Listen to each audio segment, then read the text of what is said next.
नमस्कार। शारदावाल निकेतन माध्यमिक विद्यालय महाराड़ गुना में आप सभी का हार्दिक स्वागत एवं अभिनंदन। कक्षा 7वीं सामाजिक ज्ञान विषय अध्याय 6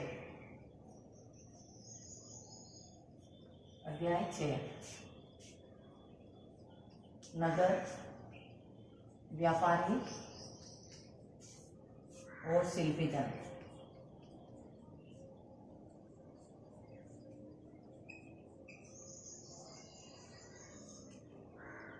इसमें हमने पहले भी अध्ययन किया था व्यापारियों के बारे में। आज का जो हमारा प्रकरण है वो है नगरों में शिल्प। प्रकरण है नगरों में शिल्प। तो इसमें जो ये प्रकरण हमारा है कि नगरों में शिल्प, तो इसमें ये बताया गया कि किस प्रकार उस समय शिल्पकार होते थे। तो उस समय बीदर जो दक्षिणी भारत में हमारे हैं, तो बीदर जो क्षेत्र है, तो वहाँ के जो कलाकार थे वो चांदी और कांसे के जो इतने प्रसिद्ध थे मूर्तियां और बनाने में कि इस कला का नाम ही बिद्री रख दिया गया था। ये जो शिल्पकार थे वहाँ के, तो वो जो मंदिरों में मूर्तियां वगैरह बनाते थे, तो चांदी की और तांबे की, कांसे की जो मूर्तियां बनाई जाती थी बहुत ही सुंदर बनाई जाती थी, बहुत ही उसमें नक्काशी सुंदरता से की जाती थी। तो इस सुंदरता और इतनी सुंदर मूर्तियों के कारण ही इस जो कला थी, इस कला का नाम बिद्री रख दिया गया था। बिद्री यानी इन शिल्पकारों की जो बनाने में नक्काशी और सुंदरता इतनी प्रसिद्धि हो गई थी कि बीदर के जो लोग होते थे ना, बीदर क्षेत्र के जो लोग थे, तो इस कलाकारी को नाम बिद्री दे दिया गया था। इसमें पांचाल समुदाय, तो पांचाल का मतलब यानी विश्वकर्मा।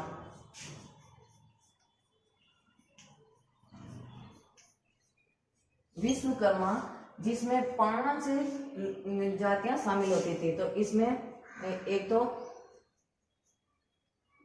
सुनार, लोहार और कसेरे, राजमिस्त्री,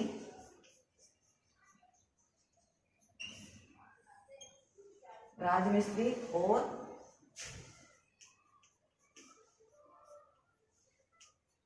बढ़ई, ये 5 शामिल होते थे। और इनका बहुत ही महत्वपूर्ण भूमिका होती थी। अगर कोई मंदिर निर्माण करना होता है, जलाशय, कुएं, तालाब जो बनाए जाते थे, इनके द्वारा मंदिरों का निर्माण, मंदिरों, जलाशयों, महलों, जलाशय यानी कुएं, तालाब, कुआ, तालाब, बावड़ी, इनका जो निर्माण करवाया जाता था उन्हें जलाशय कहते थे। यानी जब ऐसा स्थान जहाँ पर जल को सुरक्षित रखा जा सकता है। तो मंदिरों, जलाशयों, महलों,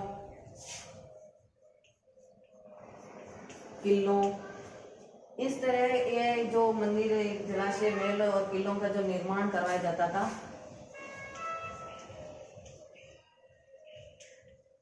निर्माण अहम भूमिका होती थी।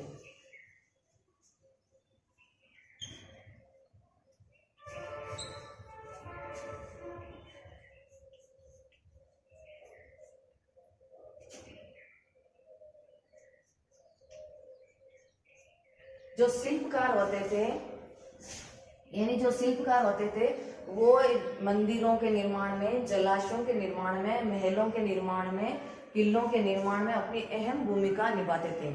और इनका जो निर्माण करते थे मंदिरों, किलों का, तो उनमें इनका बहुत ही इनके सहयोग से होता था। और ये बहुत ही अच्छी तरह से उसमें नक्काशी पत्थरों की, मूर्तियों की करके उसको अच्छी तरह से बनाते थे। इस तरह से ये कार्य होता था। लेकिन उसी समय सालियार, उस समय एक नया समुदाय भी आया था, वो था सालियार या केकोयार। ये जो समुदाय आया था ये भी बहुत महत्वपूर्ण था और ये भी अपनी महत्वपूर्ण भूमिका निभाते थे। ये मंदिरों के निर्माण कार्य में बहुत अच्छी तरह से दान दक्षिणा देते थे। दान दक्षिणा के साथ में दान दक्षिणा देते थे जिससे मंदिर निर्माण अच्छी तरह से हो सकता था। तो इस प्रकार ये कार्य किया जाता था। इस कार्य को बहुत ही निपुणता के साथ में किया जाता था और उस समय कुछ ऐसे कार्य भी थे जिनको दूसरे लोग भी करते थे, जैसे कपास को अलग से छांटना, उसकी कटाई करना, उसको रंगना। तो इस प्रकार के कार्य भी उस समय होते थे, लेकिन उसके लिए विशेषज्ञ की आवश्यकता होती थी। तो इस प्रकार उस समय शिल्पकारों का बहुत ही हमारे जो ये मंदिर निर्माण और होते थे उसमें शिल्पकारों की महत्वपूर्ण भूमिका होती थी और शिल्पकारों के द्वारा ही उस समय अधिकतर जो उच्च कोटि के मंदिर, महल, किले जो भी बनाए जाते थे अच्छी तरह से बनाए गए थे। और इनके साथ में जलाशयों का निर्माण उस समय बहुत ही सुंदरता से किया गया था। जैसे बावड़ियों का निर्माण देखते हैं हम, तालाबों का निर्माण देखते हैं, तो तालाब के चारों तरफ हरियाली बगीचा लगाया जाता था और उसके साथ में मंदिरों का निर्माण भी तालाब के किनारे पर किया जाता था। यानी तटों पर अहम मंदिरों का निर्माण कराया जाता था। और जो बावड़ियां भी बनाई जाती थी तो जल सुरक्षित रखने के लिए, तो उसमें बावड़ी का निर्माण भी बहुत सुंदर तरीके से किया जाता था। आज भी हम देखते हैं तो जैसे प्रसिद्ध बावड़ियां है इसमें भी खूब सारी, तो हमारे कुछ नाम भी आए हैं। जैसे आबा ने दौसा की जो बावड़ी है बहुत ही प्रसिद्ध है और इतनी सुंदर उसकी नक्काशी और उसकी बनाई गई है कि उसको हम देखें तो बहुत ही मन मोह लेने वाली है। तो इस तरह से शिल्पकारों का उस समय बहुत योगदान था। और जो शिल्पकार थे वो केवल उस समय आज के तकनीकी से ज्यादा उस समय तकनीक भी थी, केवल चीनी और हथौड़े के सहारे से ही वो एक पत्थर को नक्काशी करते थे और पत्थर में ही वो सारा किया जाता था। तो इस तरह से शिल्पकार, नगरों में जो शिल्पकार थे, तो नगरों में ये मंदिरों का निर्माण के साथ में और उस समय नगरों का भी निर्माण किया जाता था। नगरों को भी एक अच्छी तरह से उसको नियोजन के साथ में उसको बनाया जाता था। इससे पहले भी हम देखते हैं तो हड़प्पा सभ्यता, सिंधु सभ्यता, उसमें खुदाई में हमें मिले कि नगरों का विकास किस तरह से हुआ था। तो ये एक शिल्पकार के द्वारा ही उसका पूरा बनाया जाता था, नियोजन करके और योजना के अनुसार उसको उसका निर्माण किया जाता था। तो नगरों में जो शिल्पकार होते थे वो मंदिरों के, जलाशयों, महलों, किलों के अलावा नगरों का भी निर्माण करते थे, क्योंकि जब प्रजा रहती है तो नगरों का निर्माण होता है। महलों के अलावा प्रजा के लिए नगरों की भी आवश्यकता होती है, तो उन नगरों का निर्माण भी किया गया था। इस तरह से यह निर्माण कार्य चलता रहता था। इसके बाद में हम देखते हैं तो हम्पी के जो मंदिर है तो वो भी बहुत ही सुंदरता से बनाए गए। हम्पी के जो मंदिर बनाए गए थे वो 1336 ईस्वी में 1336 ईस्वी में हम देखते हैं तो उसमें यह भी बताया गया कि हम्पी के जो मंदिर बनाए गए थे उसके शिल्पकार तो और भी अधिक नक्काशी करके बनाए गए थे। उसमें हमने देखा है कि जो किताबों में हमने देखा है, पढ़ा, उसमें बताया गया है कि हम्पी के जो मंदिर थे वो इतने सुंदर और इतनी प्रकाष्ठा से बनाए गए हैं कि इनकी प्रसिद्धि आज भी प्रसिद्ध है। और उसमें हम देखते हैं तो उसमें जो पत्थरों का निर्माण किया गया है उसमें चुन्ने और गारे का पत्थर चुन्ने और गारे का काम में लेकर के एक पत्थर को दूसरे पत्थर में फंसाकर उसका निर्माण किया गया है। तो इस तरह से जो कार्य किया गया है वो बहुत ही महत्वपूर्ण है। हम्पी के जो मंदिर है उसमें आज भी हम देखते हैं तो उसमें चुन्ने गारे का कोई भी प्रयोग नहीं किया गया है। उसमें बिना चुन्ने गारे के ही एक पत्थर को दूसरे पत्थर में फंसाकर और दीवारों का और मंदिरों का निर्माण किया गया है। ये हमारे संस्कृति धरोहर है और सांस्कृतिक धरोहर के साथ में ही हम देखते हैं तो हमें बहुत सारे और भी मंदिर मिलते हैं जिनका निर्माण उच्च कोटि से किया गया है और यह निर्माण कार्य शिल्पकारों के द्वारा ही किया गया है। तो शिल्पकारों का हमारे जीवन में, हमारी संस्कृति में बहुत ही महत्वपूर्ण है। इस महत्वपूर्णता को हम और भी आगे अध्याय में देखेंगे।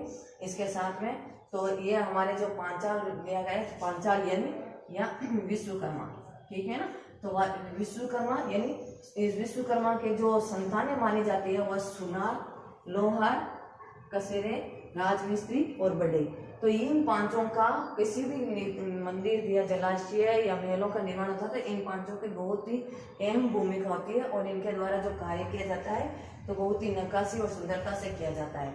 और हम्पी के जो मंदिर बनाए गए हैं वो भी बहुत ही खूबसूरत बनाए गए हैं।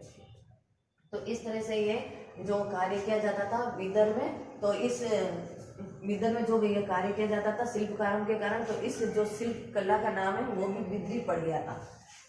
बिदरी यानी बिदर में जो शिल्पकार थे वो बहुत ही प्रसिद्ध और सुंदर बनाते थे मूर्तियां नक्काशी करके, तो उस जो कलाकृति का था उसका नाम बिदरी पड़ गया था।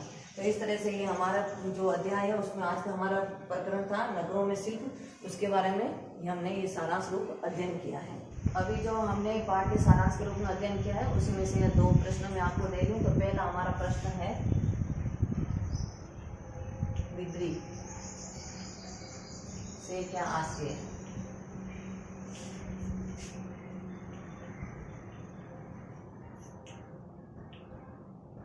दूसरा हमारा प्रश्न है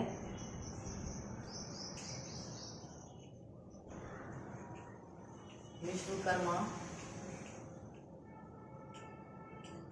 समुदाय में कौन कौन शामिल है।